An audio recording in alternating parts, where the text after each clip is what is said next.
The only way you'll ever keep doing anything is by being good at it. Yeah, but then what you're saying is to be a 1% broker, that's just who you are.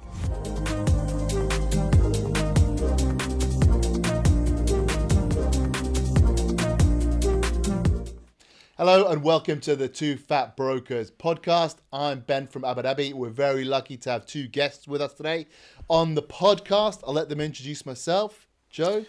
My name is Joe Butler. I'm here to introduce myself. I'll let them introduce themselves. Joe, who is he? Yeah. Well, I'm Joe Sorry, Joe. from Dubai. So thank you for having me on the podcast. Very excited to get into these topics today. Working in the Dubai real estate market, just like these guys. Fabrizio Saltini here. I am lucky or unlucky to be partners with Barney Crompton at Eden Realty. Eden Realty Real Estate. Eden Realty Real Estate, yeah. Only on the trade license, Marty Pan. And I'm Barney It's Crompton. redundant. I am unfortunate enough to be his brother, his business partner, and Joe's friend. No one Yeah, can there see you who go. you're pointing at. That's a good point. Anyway, doesn't matter. I use today their names. our topic is how to become the 1% broker, the broker to the 1% of the wealthiest people in the world. We're lucky to have obviously I'm more of a manager, but three great brokers here. So Fabrizio, maybe we'll start with you. How did you get into the position of having clients worth so many billions of dollars? Thank you for the words. Yeah, no. We have a squeaky clean file over here. Over here. So I believe that the evolution is natural for brokers that are doing business here for a long time. I mean, we all start selling, small apartments, doing, leasing small. How long have you been in the market? I've been in the market for about 14 years. And I took the leap of faith into running into high-end sales about 9-10 years ago. And you did that consciously? Yes, I did. Basically, I was doing very well doing apartments in Marina in MR 6 Towers. So I was a specialist over there. Nice. Knew all the security guys. So but I thought to myself I've been doing this for a long time and I'm doing well, but that's it. I don't think I can do more than that. Yeah. Now, personally, I wanted to earn more, make more money. And for me, there is only one way to make more money where you can no longer sell more units at that time, because I started real estate just during the recession or post-recession. So everyone in the market was selling a number of units. No one was doing the numbers that they're pulling out today. So shifted to high-end to the fact that we make more money. I'd rather sell 20, 30 million dirham properties rather than 2, 3, 4 million, properties. So how did you say you shifted to it? How do you shift to it? Still one of my listings in Emirates Hills, if I remember correctly. Kind of. So basically, I decided to go at that time to the most expensive neighborhood in Dubai, which was Emirates Hills. And usually, when I set my head into something, I make it happen. And touch wood, it did happen. So tell us, give us some details. How do you make it happen? You went So to Emirates basically, Hills? I believe in exclusivity. I've been working on exclusive properties since I was doing apartments, and I sold them, a big percentage of them. And I went with the same mindset to the high-end market. So let me work. I don't have a lot of buyers for high-end market. And in my head, how can I get buyers for the high-end market? Working on properties. So I will let me focus on getting the property, the listing first. Buyers will come. And I believe buyers are always there. How do you get a listing if you're just breaking into the high-end market? I can't say here right now without getting a fine. Oh, It was 2014. No. At that time, in those days, it wasn't naughty to make phone I did calls. call a lot of people that didn't want my phone for my call, but I mean, a lot of them did want it, and I got into meetings, and the right guy, believed on the words I said and gave me exclusivity of a house in Emirates Hills, which other agents were marketing with, rubbish photos, different prices. And I asked the question I ask all my sales until today, if the house is in the market, why haven't sold yet? Because what they're doing is rubbish and I can do better. And I did, because 4.5 months of listed my first property worth 30 million. I sold it for 23 and a half. No, it was 27 million listing. Sold at 23 and a half with 4.5 months of exclusivity. And that gave me the fuel I needed to continue doing. And then, off the back of that, I did another 2, 3, and then, touch wood, today we sold just in Emirates Hills over 34, 35. And then we did Palm, we did a lot in Jumeirah Bay. And, once you break into that high-end sales brokerage, which is a very niche market, there are a few perks you learn in the route to selling there. I think it's also when you're dealing with people like this, they aren't the kind of people that will ever open a property portal and make a phone call and I want to see this property. That's just not the way that works. And likewise, they will only ever, if they decide that they're going to sell their property, they will only ever work with somebody they worked with before, or somebody that has been recommended to them. 100%. Right. So when you're working with the top 0.001% wealthy people in the world, they don't go out looking for people. Yeah. People are brought to them. Yeah. Right. And that's how you perpetuate your position in the market, is by asking for the business and being recommended. 100%. That's it. So how did you get your first break in the super high end? I was working in a company. So 1870, a long time ago. The Trucial States. Sorry, mate. Sorry. Carry. I was working in a company that had a good pedigree in Emirates Hills. The company that I worked for had 2 guys working in that community, and I was selling houses in Victory Heights. When Victory Heights was one community, it was Carmen. Everything else was a dust bowl. And I saw, similar situation. I saw these guys putting up good numbers. And I said to the boss at the time, I want to do that. And at that point, I did flyers, I got listings, I put my for sale boards up outside these listings. And for sale boards is so for sale boards are phenomenal. And then you just, same principle. Every time you work with someone and you sell a house or you list a property, are any of your friends looking? Do any of your friends want to sell? Do any of your friends want to buy? Mm-hmm. And if they're happy with the job that you do, they will refer you business. And that's how, and it just snowballs, I came up with a story with Joel a while ago where, I sold the most expensive property in Emirates Hills, and I can trace back all of the referrals that got me to that transaction just by asking for the business and making sure the business that you do is really fucking good, and then they will refer you. So that's how you make it. Do good business. I'm sorry to interrupt, guys. It's really fucking annoying when your business partner sold a house more expensive than you. It gets you. Sold 3 of those. Sold 3 of those. Gets you on your toes a little bit, but. So Joe, this is an area that you want to break into. Yeah, no, I mean, you got a different approach, or? I mean, listen, I can't class myself. I've got to be humble here. I'm not in the top 1% like these guys. They've been in the industry a lot longer than me. Yeah. I'm not going to sit here. I could sit here. You will be though. Yeah, of course, it comes. And I'm you've got the pedigree to make it. That's for me, I took a total different approach. I came into the industry, post COVID, and I had to find a way to make it work. Right, you got the typical way of becoming a seller's agent, picking an area. You kind of said, oh, here's a data list, go and do what you want with that. I thought, well, I come from a filmmaking background. I'm good on the camera. Can I do something a little bit different? And what I did was essentially set up a social media channel, which is my YouTube. Having not a clue which way I'm gonna make this go, so I just. What's your YouTube? Is Joe Butler? Joe Butler, yeah. Joe Butler Official. Okay. Yeah. There you go. Actually, that was Joel's recommendation. I think it was Joe Butler 56. He said, "Make it Joe Butler Official." That sounds good. So we can start just Joe Butler now and undercut your. Exactly. It's just all the other Joe Butlers. Yeah. And it took a while to get off the ground, and then started getting a lot of leads coming in, and basically I became a buyer's agent, right? So working with buyers, giving them investment opportunities, mainly in the off-plan market to start with.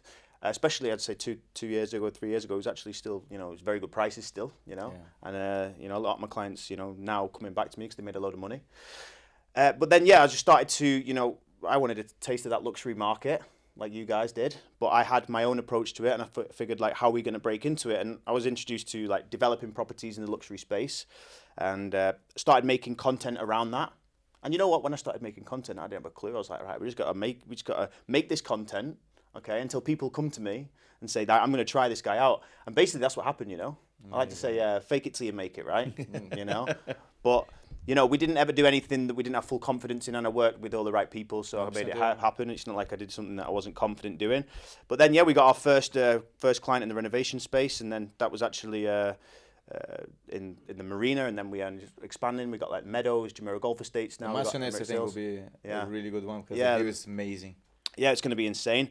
And yeah, like we built those case studies, and we started to target now that sort of top 1% of buyers.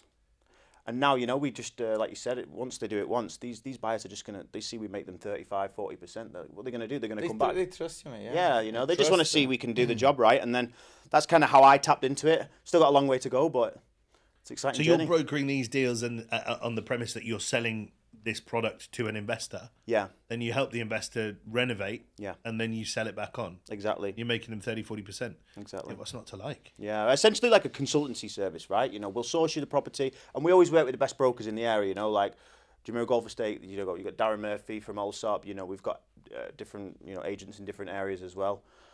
And then, yeah, we basically Darren Murphy. Yeah, Darren Murphy. Darren Murphy. Yeah. Okay, fine. I'd say like use you guys for the Emirates Hills, but we don't have anyone at that budget yet. Soon. Soon. Keep selling, keep flipping for them, and they'll be in there soon enough. Yeah. So Ben, what about you? Yeah, tell us, Ben. Yeah, well, I'm not a broker. Yeah, but you have brokers in your company. You've got what, 50 brokers now? Or in our company, should I say? No, about 40. Okay, and you must have seen them, some of them, go from stage to stage. What have you noticed about them, and how did they do it? To be honest, the Abu Dhabi market's not really the same as Dubai market on many levels. We don't have anywhere close to the budgets that you guys, you know, 8 million dirhams is like massive in Abu Dhabi. But what about Nur Island? Absolutely massive.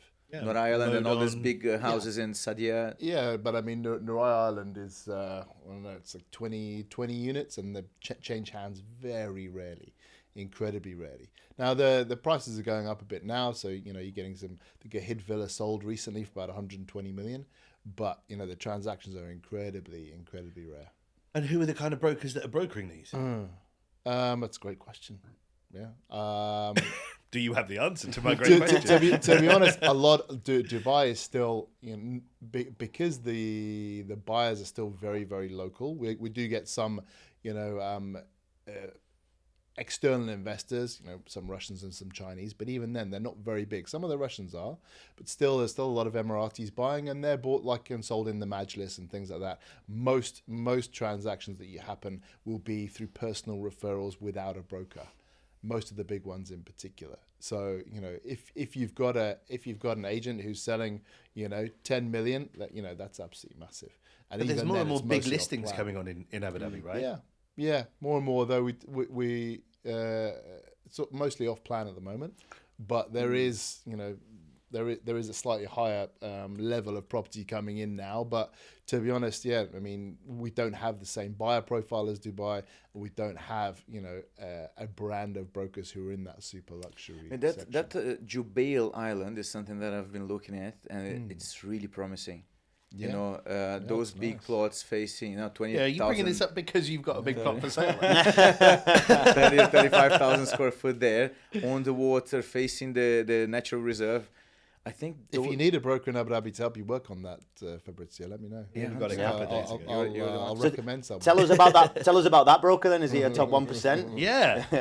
What about like Hell's Bells? Like she's up there doing those kind of things, or Olga? No, I mean, you know, they don't want to go into like, you know, individual people, but or is it because they'll give you an ass whooping when you get back? Yeah, you didn't talk about me. You know, like I don't know any of those super prime brokers in Abu Dhabi. They're not like, you know, like you guys are well known in the market. Maybe, you know, their social media is not that good. I mean, I only know you guys, so I'm related to one of you and you work with the other. I couldn't tell you another super prime broker, apart from Murphy from Jumeirah Golf Estates. So it's different. Yeah, and, you know, I don't think Abu Dhabi is a good poster child for that kind of thing. But what I like, so, I mean, we heard from both of you guys about how you started. How do you keep that going? Obviously asking for referrals, but now you guys have gone into here's a great example: social media, and this is what the medium that Joe's using Yeah. to, I mean, Joe's done it better than any do of it. us have even Yeah. tried. Like, Barney, you you've got a really great succeeded. radio voice, though. Yeah, you. I got a face for the radio too. Yeah, That's what yeah, people yeah. No, say. you don't. It's good to. Yeah, no, I mean. So is social media the way to maintain that, like showing your face and being out there? Yeah, Barney. Yeah, tell me why you guys? Because I mean, I've not really seen loads of social media on you guys. I know we tried it once, but I don't think you were ready for it personally at the time. Nah. So why now? Like, Barney's the guy to answer this question. I start, man. If you go through my YouTube channel and go all the way back to the beginning, that was a Barney with no grey hair. The bags under the eyes. time ago, Barney. It wasn't that long ago. Just before I had kids. 8 years, 9 years. mad. Why did I get into it? I don't know. I guess. Yeah. But I mean, why? But is it the way to maintain? Like, so once you get your foot in the door, once you get your first listing for 27 million, sell it for 23 million, lose the guy 4 million dirhams, how do you then, keep that, that momentum Well, going? no one's going to blame you for I'm them just losing joking. money. The for market argument. is A the point market, being, yeah. the only way you'll ever keep doing anything is by being good at it. If you try something, you're shit at it, you'll never make any money at it, you'll quit, or people will just never work with you, you'll not make any money, and you'll leave. Yeah, but then what If you're saying is to be a good, 1% broker, that's just who you are. How do you you're actually just good at what do you it? do. Right, but what How does that good? mean? What do you do that other people don't? Yeah. What do you do that the other 99% of people don't do it? I think for me, it's about having the level, or your client having the level of trust in you. One, to use you because these are high ticket items, and two, to refer you. So it's all about maintaining trust and transparency.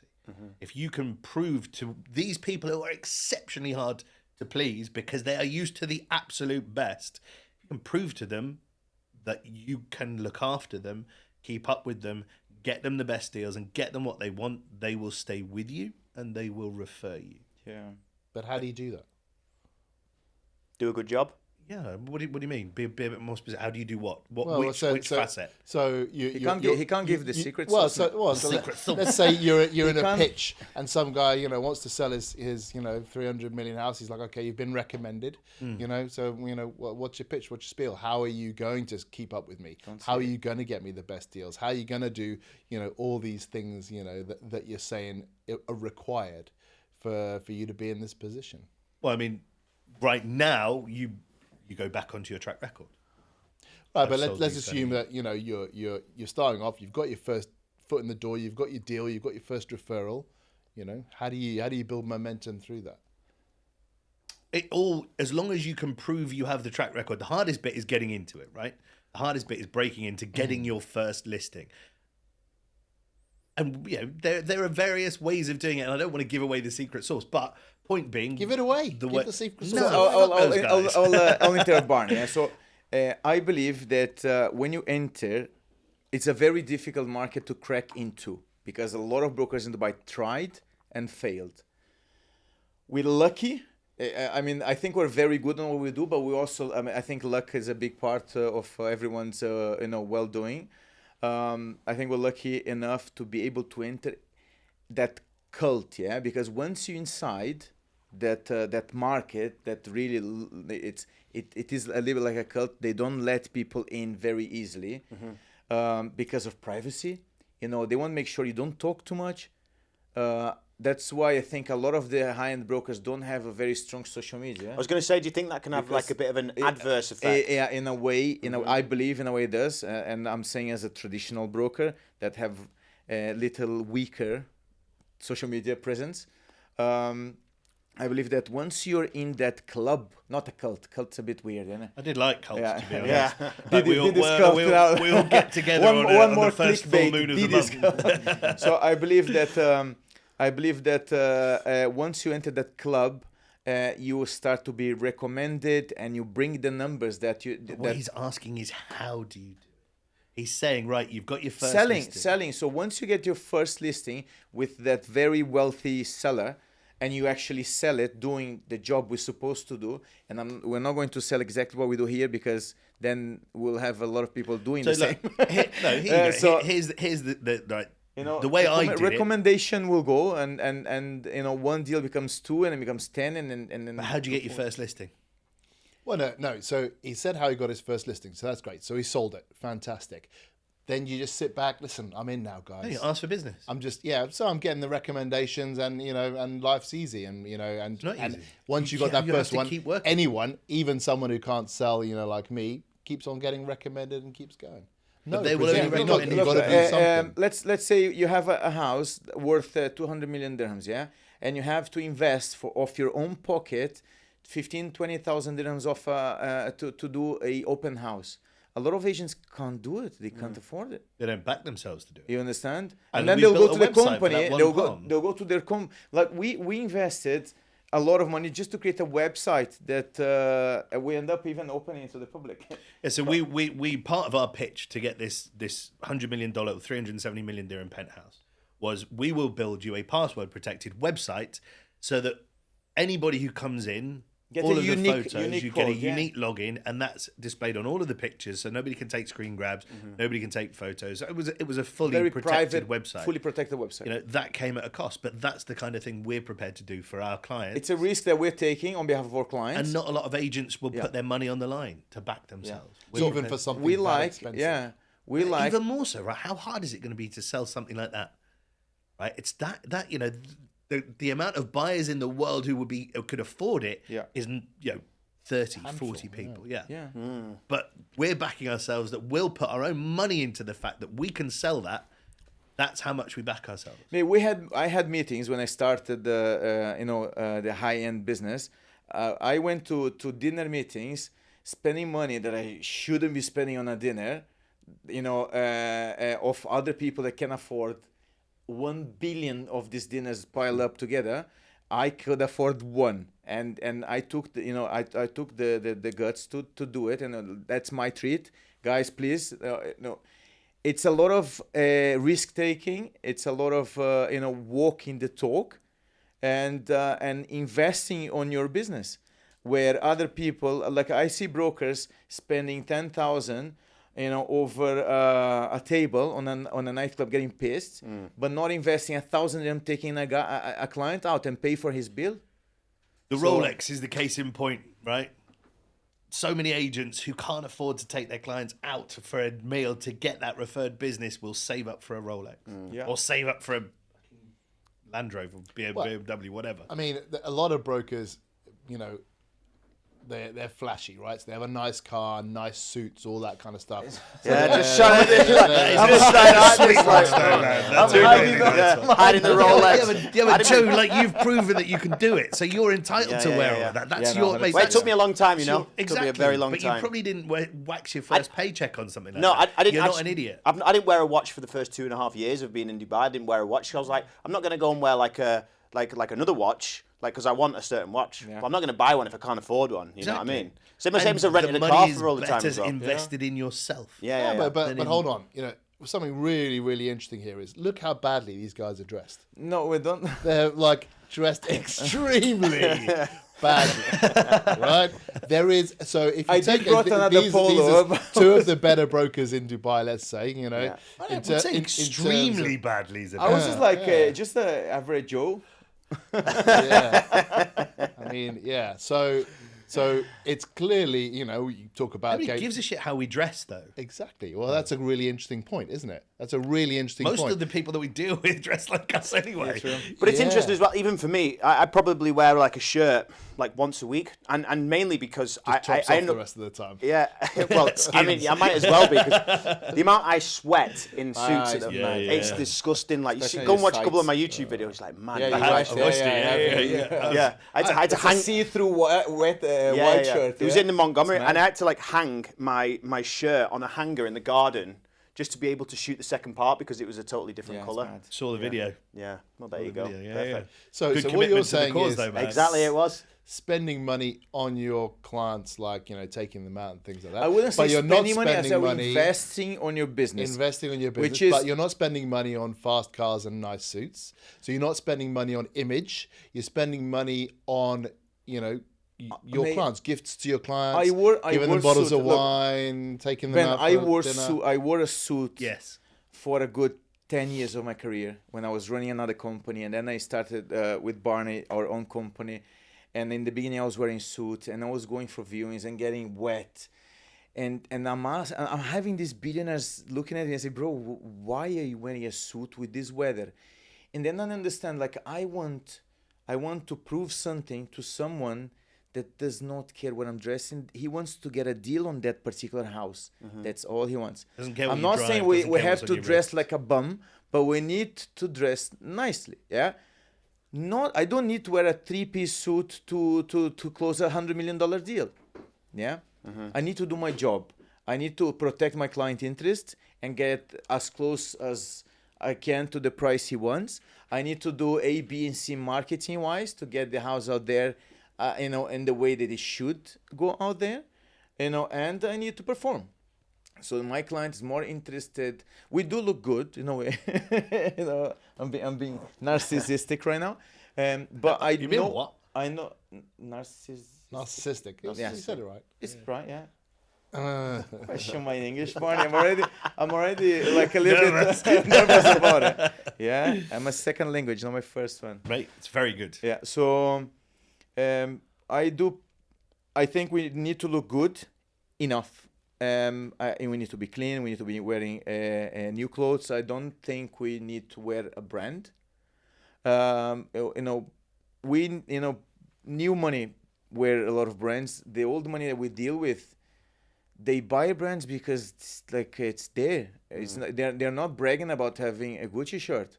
No. They don't care, man. It's just there. I saw billionaires wearing very expensive pants with some H&M t-shirt. They don't care. Yeah, they care about what can you do to get me the deal. And we've been getting them the deal. That's why they still business. I think that's also business with a us. valid point. A lot of the time it is also the places you can bring your clients, the opportunities you can put in front of them.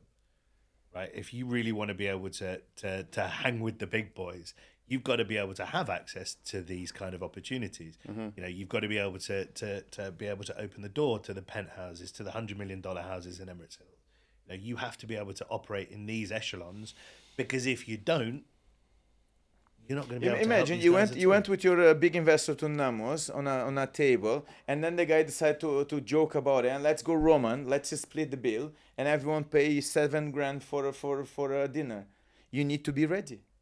You need to be ready for the big game. Yeah, you can't go fight with the big guys and not being able to afford stuff.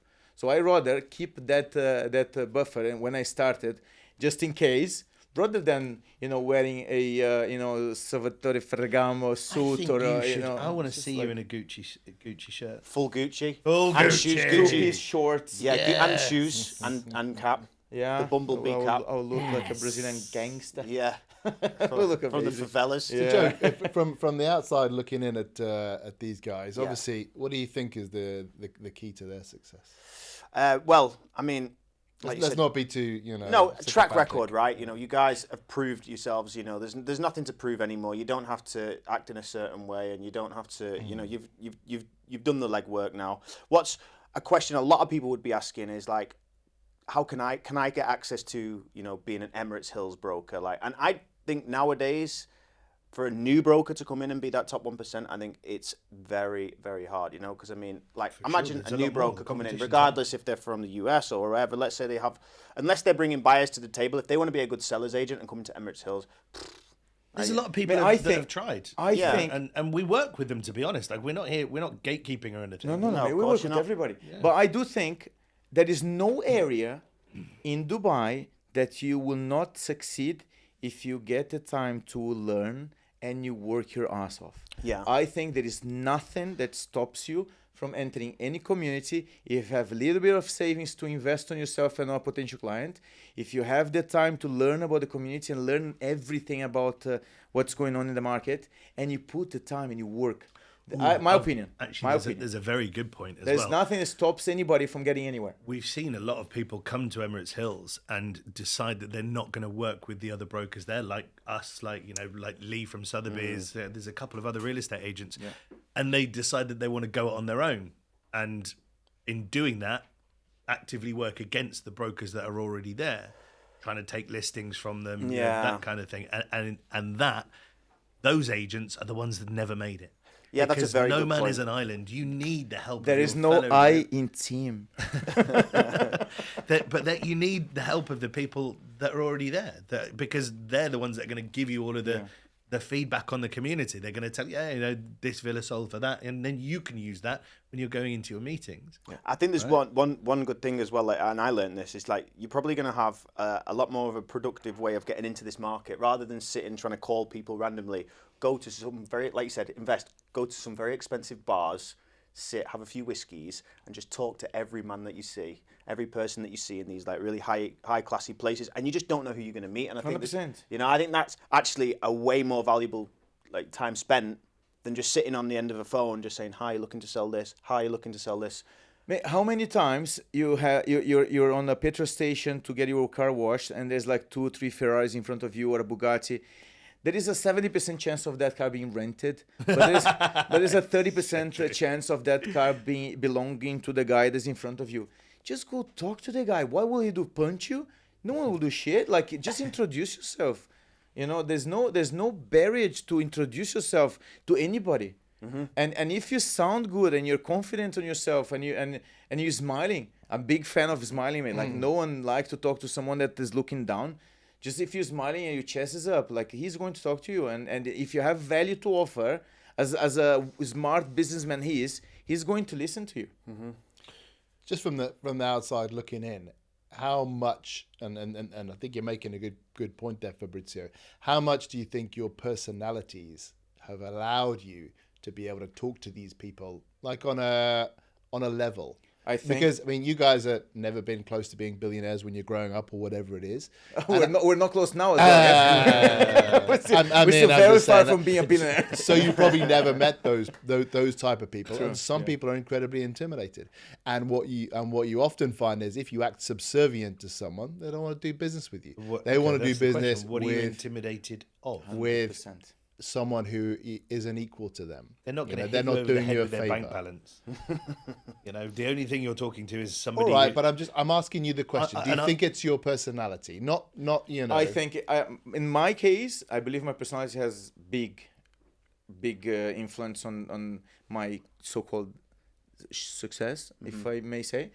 I think a lot of the time they spend a lot of time with Fabrizio going, sorry, what? What did you say? Yeah, but then that's more time they're spending with him. Narcissist. So I think my personality is it's likable, and I think they like what they hear and they like what they see. I think if you're in sales, which we are, we need to be friendly. Mm-hmm. And I don't think we're in sales. servicing, consulting, whatever you call it. Dreams. Yeah, we talk to people. Yeah, we're on a people market. We're a people market. Yeah. Are we selling those dreams or we buying need those dreams? we need to be happy and forward. And I think my personality matched the business that I'm in right now. Yeah, I suppose you have to be gregarious. All right, guys. Any final thoughts? Yeah, just it's very easy at the start to give up in the real estate market in Dubai. For sure. Oh my God. Like, Very good I point. must have, I nearly threw the towel in at least 4 or 5 times, but I was like, no, something good's going to come of this, especially when you're down to a few thousand dirham and you're like, shit, I've got this to But pay you're that for. guy that persevered. That's your mindset. Yeah, you got to, Apart from that. They got stats in America where they say 80% of brokers give up in the first year. Oh, of course. I can totally understand why. Yeah. Right, I think we have to knock this one on the head. Yeah. Thank you very much. Thank you to Fabrizio. Thank you you guys. to Joe Thank you as so much well. for I've having been us. Guys. Ben from Abu Dhabi. Thank you to me also. I've been Barney from Dubai. We're always here. See you next time. Thank you, guys. Thank you guys. Thank you.